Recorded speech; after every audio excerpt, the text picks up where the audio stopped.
Oi, pessoal. A vida é feita de surpresas, não é mesmo? E nós estamos sendo surpreendidos aí a cada minuto nesse fim de semana, nesses últimos dias, por essa polêmica entre o Elon Musk e todo o sistema de poder que domina o Brasil, sobretudo na questão da liberdade de expressão. Isso é uma surpresa. E essa surpresa se reflete no seguinte: eu queria dar uma surpresa para vocês. A surpresa é uma promoção da Academia Folha Política. Uma promoção para você ter acesso a todo o material da Academia Folha Política por apenas R$ 336 a anuidade. Na Academia Folha Política, tanto no meu curso de Logopolítica, quanto no curso sobre juristocracia, totalitarismo e resistência política, como na Agenda 2030, como em vários outros vídeos, materiais, eu e os meus colegas na academia temos falado, talvez mais do que qualquer outro tema, da importância da liberdade da palavra, da liberdade de expressão. Essa é a essência do curso de Logopolítica. Logos é o logos, a palavra, o conjunto de tudo aquilo que o ser humano tem para se comunicar entre si, para construir uma sociedade livre, para se comunicar com tudo aquilo que é mais elevado, com os valores mais elevados. Tudo isso é o logos, né? Tudo isso é o que precisa determinar a nossa vida política e aquilo que está sendo abafado e que agora, de repente, a gente tem uma esperança de recuperar. Então, eu queria convidar vocês para fazer parte desse projeto, Academia Folha Política. Clique aqui na descrição, no link, né, para ter esse acesso com R$ 336 a anuidade. Um abraço. Mas outro fato de hoje, se me permitem, talvez tão importante quanto a manifestação, foi uma troca de tweets, na verdade um tweet comentado por outro tweet, ou seja, uma postagem no X, antigo Twitter, comentada por outra postagem. A postagem do Joaquim Teixeira, que é um perfil de sátira, né? Ninguém sabe exatamente quem é o Joaquim Teixeira, se aqui tem outro nome. É um perfil que todo mundo acho que conhece, né? Quem não conhece poderia conhecer. Um perfil que com humor faz crítica política a partir de uma perspectiva de direita, sobretudo, há bastante tempo. E com uma pegada, claro, completamente diferente dos comentários oficiais, que, antes de tudo, a gente pode já afirmar que é algo extremamente brasileiro, né? A gente, no Brasil, tem perdido essa vertente do humor, essa vertente do bom humor e do humor, de um modo geral, nos últimos anos, seja pelo impulso do politicamente correto, seja pelo impulso da patrulha política da esquerda que domina os grandes meios de comunicação e que não deixa, né, o humor funcionar, né, de maneira crítica no establishment cultural brasileiro. Hoje você só pode criticar a direita, não pode criticar a esquerda, então já mata o humor, não pode, né, ter nenhum fio aí além do politicamente correto, isso também vai matando o humor. Então, a ideia de você ter um perfil tão popular como o Joaquim Teixeira, falando, no fundo, de política e de sociedade, de maneira sarcástica, de maneira bem-humorada, é pelo menos um pequeno resgate dessa vertente brasileira que a gente vai perdendo. Então, ele tweetou em inglês, e é um bom inglês, hein? Joaquim Teixeira fala bem inglês. Dando boa noite, boa tarde ao Musk. Na verdade foi ontem, né, essa troca de postagens. Então ele deu boa tarde e disse: olha, o grande problema do Brasil é a TV Globo, ou Globo Lixo, né? Global Rubbish, como ele chamou aqui. As it is known here, como ela é conhecida aqui. You could easily spend a few dollars by this demonic broadcaster and save our country. Você, Elon Musk, poderia facilmente gastar alguns dólares, comprar essa emissora demoníaca e salvar o nosso país. Humor e, ao mesmo tempo, verdade, né? E o Elon Musk respondeu, né? Respondeu, acho que hoje de manhã, perguntando quanto que ia custar, quanto custaria para comprar a Globo. É o perfil, realmente, do Elon Musk que respondeu. Várias coisas aqui. Primeiro, alguns outros perfis brasileiros, pessoas, comentaristas, direita, conservadores, já tinham falado disso, já tinham sugerido isso, né? Alguns, inclusive, escrevendo em inglês, Elon Musk, compra a Globo. Seria realmente uma imensa mudança de jogo, depois que ele comprou o Twitter, mais ou menos 2 anos atrás, transformou o Twitter na terra virtual da liberdade de expressão, e continua na luta pela liberdade de expressão, agora com foco total no Brasil, na censura, na ditadura do judiciário e do sistema corrupto brasileiro.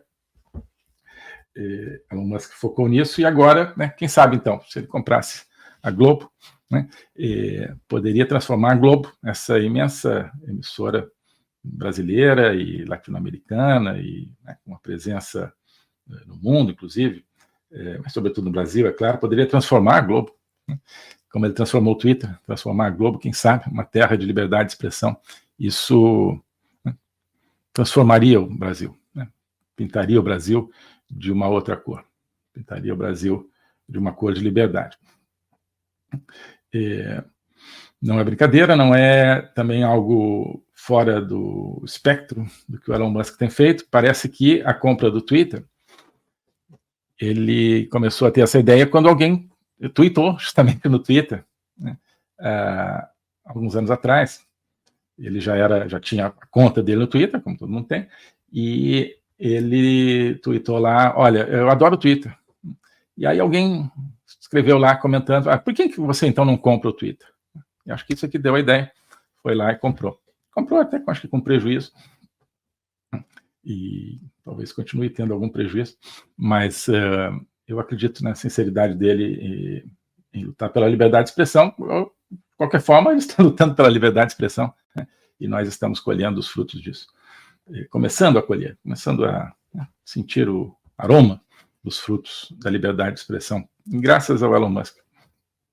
Então, se agora ele tem o foco no Brasil, né, qual é o obstáculo à liberdade de expressão no Brasil? Claro, são as autoridades constituídas. Então, o Musk não pode nem concorrer a presidente, nem pode ser nomeado ministro supremo, mas ele pode ir naquilo que realmente conta, que é a palavra, e onde a palavra humana circula, né? Como as informações são passadas e como as discussões são feitas e como as narrativas são criadas, e se ele então conseguir chegar nesse núcleo, nessa caverna né, do dragão, onde são criadas e cuspidas as narrativas do sistema corrupto, que é a Globo, se ele conseguir transformar essa caverna num palácio aberto, iluminado, iluminado a gente pensa em iluminismo, né? Mas o iluminismo é enfim, alguns até uma inspiração, mas com luz, né? Um castelo com luz de liberdade, isso mudaria o Brasil talvez muito mais do que a mudança de uma ou outra pessoa nas instituições, que também é necessário. Mas, enfim, muita gente está vendo isso, algumas pessoas pelo menos estão vendo isso e sonhando, e colocaram esse sonho, mas agora é através do Joaquim Teixeira, do perfil Joaquim Teixeira, que o Elon Musk captou. Se é brincadeira ou não, não sei. Ele tweetou isso, depois ele tweetou aquela carinha chorando de tanto rir, mas eu acho que é a sério. Eu acho que é a sério.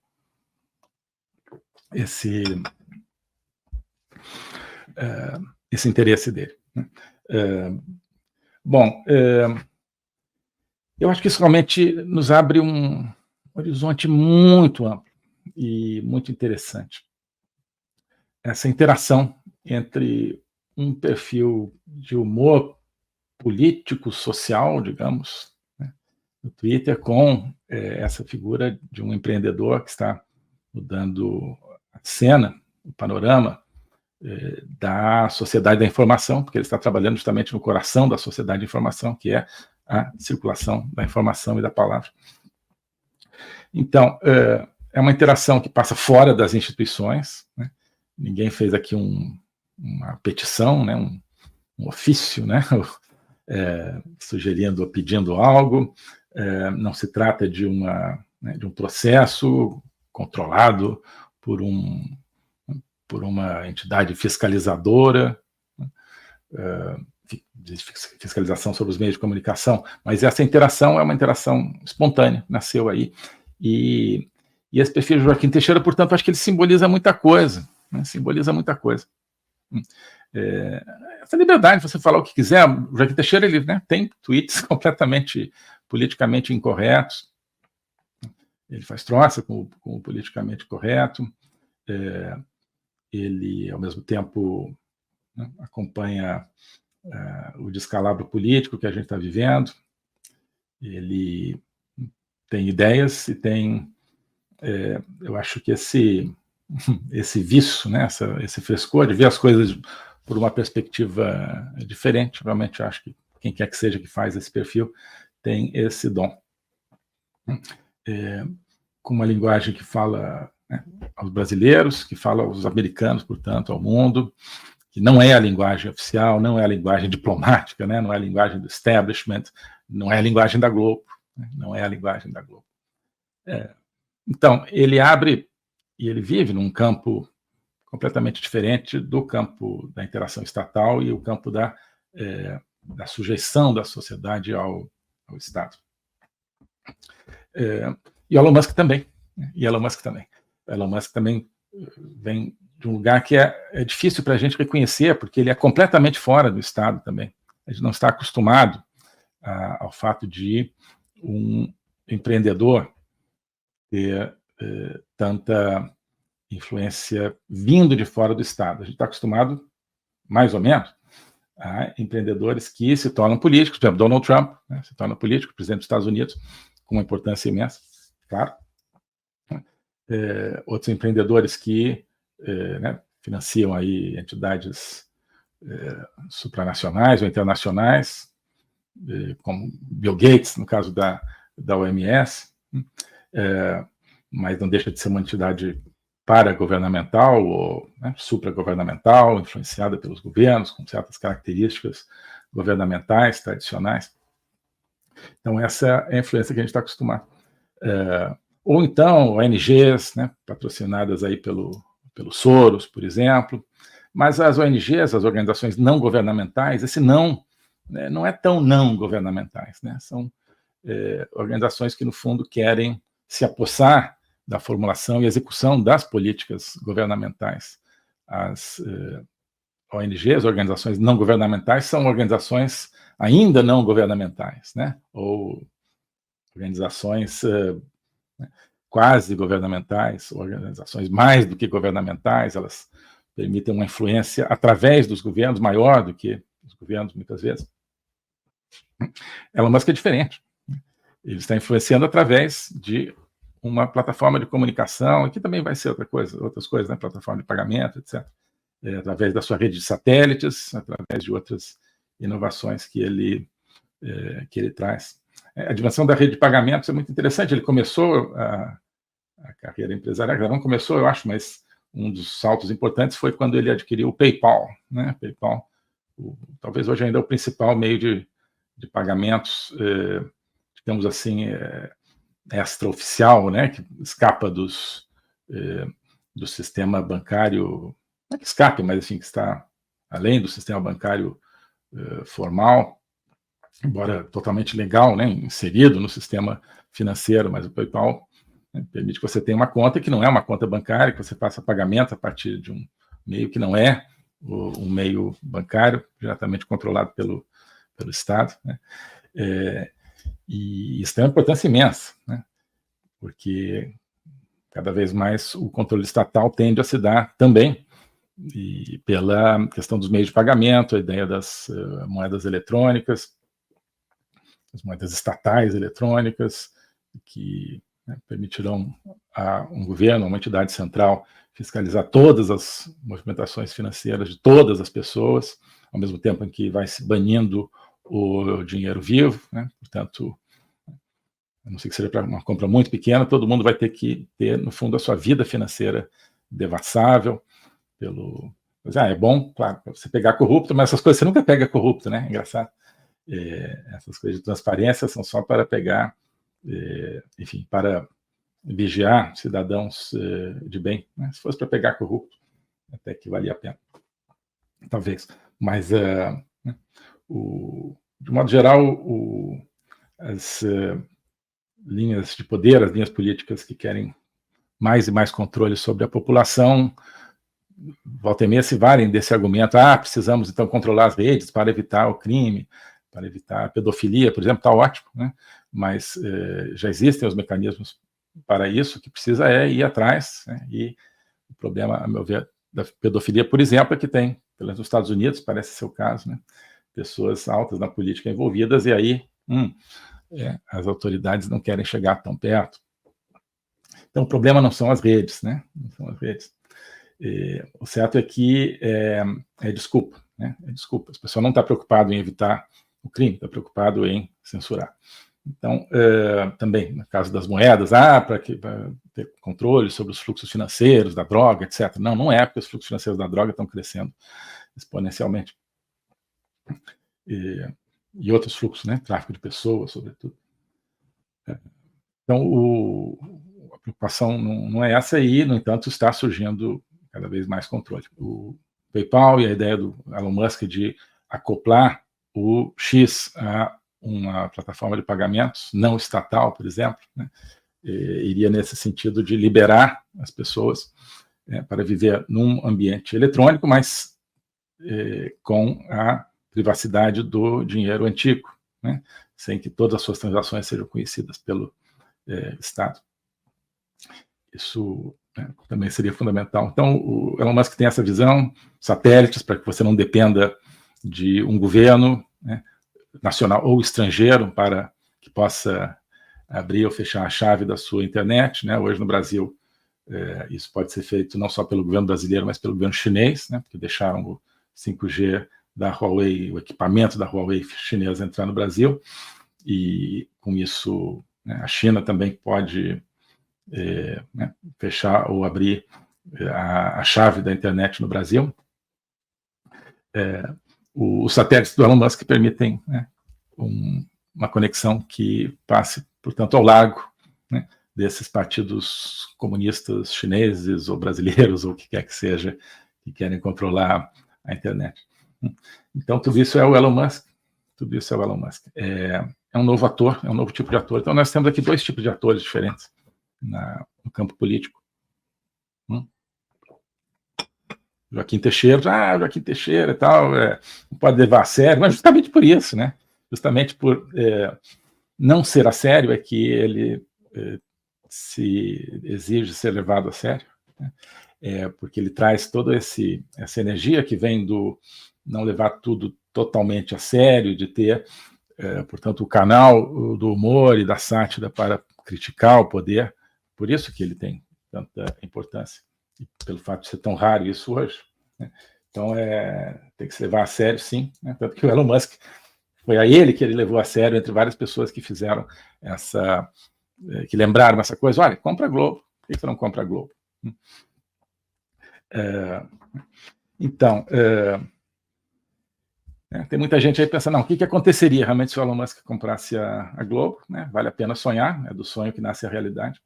Então, nós teríamos essa fábrica de esquerdismo e essa grande acobertadora de roubo, né? A Globo é isso hoje, né? A rede roubo também. Não a única, mas é a principal mídia que criou uma barreira protetora contra um sistema, né, de corrupção, de ladroagem, de bandidagem no Brasil. Porque justifica permanentemente esse sistema, tira qualquer culpa desse sistema por aquilo que ele cometeu no passado, ou não fala das coisas do passado, ou mente sobre as coisas do passado, e demoniza os críticos desse sistema, os opositores desse sistema, falsifica a natureza desse sistema, como se fosse democracia, como se seus cupinchas fossem defensores da democracia. Então, a Globo é a usina, né, de tudo isso, das combinações de palavras que fazem com que as pessoas esqueçam o que foi feito pelo sistema corrupto, achem que o sistema corrupto é democrático e achem que os opositores ao sistema corrupto são antidemocráticos. Todo mundo acha isso? Não, mas muita gente que conta acha isso. Muita gente que conta. Gente comprometida, claro, com o sistema, mas sobretudo gente não comprometida, que poderia estar lutando contra, mas que está trabalhando a favor ou que está inerte, porque acha que realmente o Brasil tem um bando de louco, de camisa amarela, que quer dar um golpe e destruir as instituições, e tem heróis das instituições que as preservam, certo? Quando é ao contrário, né? Quando é ao contrário. Quando são as pessoas críticas, aquelas que realmente querem um sistema transparente, um sistema onde o povo escolha seus representantes e os controle. De modo que a Globo que faz com que muita gente acredite no heroísmo dos vilões e na vilania dos heróis.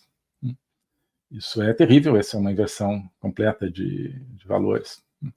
O globalismo existe, é uma coisa concreta. Ele é composto pelo Great Reset, do Fórum Econômico Mundial, pelo projeto hegemônico da China, pelo programa de manipulação e conquista da América do Sul pelo Foro de São Paulo e outros elementos. E esses elementos eles atuam uns em benefício dos outros, sempre, principalmente através do controle da linguagem, porque o controle da linguagem é o controle do nosso pensamento. Então nós estamos tendo o nosso pensamento reprogramado, e essa reprogramação vai contra a nossa liberdade, vai contra a essência do ser humano. Isso é o globalismo. Com base nesse estudo, nessa experiência, é que eu criei o curso de Logopolítica. Toda semana eu dou aulas sobre geopolítica, literatura, filosofia, cultura de um modo geral, tudo isso em conjunto formando um espaço de conhecimento que eu denomino a logopolítica, para nós não apenas entendermos a ameaça do globalismo, mas podermos nos contrapor a ela. Se você quiser entrar nesse projeto de conhecer o globalismo e enfrentar o globalismo, clique aqui.